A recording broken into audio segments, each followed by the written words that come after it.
एकैछिन यो तलको भिडियो हेरौँ है। यो भिडियोमा के भनिएको रहेछ सुनौँ ल सबैले। होइन अब यसपालि त पहिलाको जस्तो घर दैलो गरेँ मैले। घर घर पुगेँ म, जनता पनि ढाँट्दा रहेछन् होइन। घरमा गयो तपाईँलाई नै दिने हो भोट भने म गन्दै पनि जान्थेँ, कतिले दिने भने होइन। अनि मेरो लेख्दै जान्थेँ, लेख्न लाउँथेँ होइन। 23,000 जनाले दिन्छु भनेको थिएँ मलाई। तपाईँलाई नै हो यसपालि, घर घर पुगेको छु नि त म। तर ढाँटे 1000 पनि पुगेन भोट। सुन्नुभयो नि, भिडियो हेर्नुभयो नि, के बुझ्नुभयो त?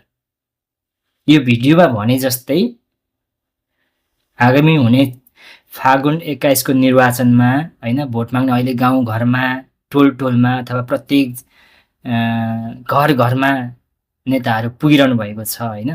उहाँलाई नराम्रो नभन्ने, गाली नगर्ने, जुन पार्टीको आए पनि, एमालेको आए पनि, काङ्ग्रेसको आए पनि, राप्रपाको आए पनि अथवा के चाहिँ रासपकै आए पनि, जुनसुकै पार्टीको आए पनि उहाँहरूलाई एकदम आदर सत्कार गर्ने।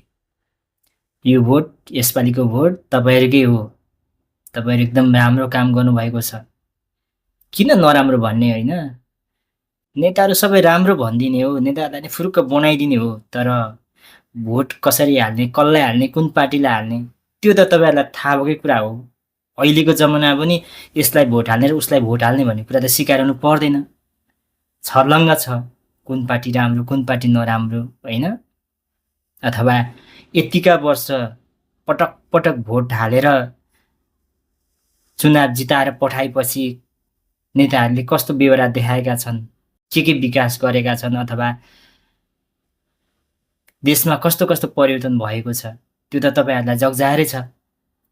सबैलाई आदर सत्कार गर्ने, भोट हाल्ने बेलामा मजाले आफ्नो मन परेको पार्टी व्यक्तिलाई भोट हाल्ने।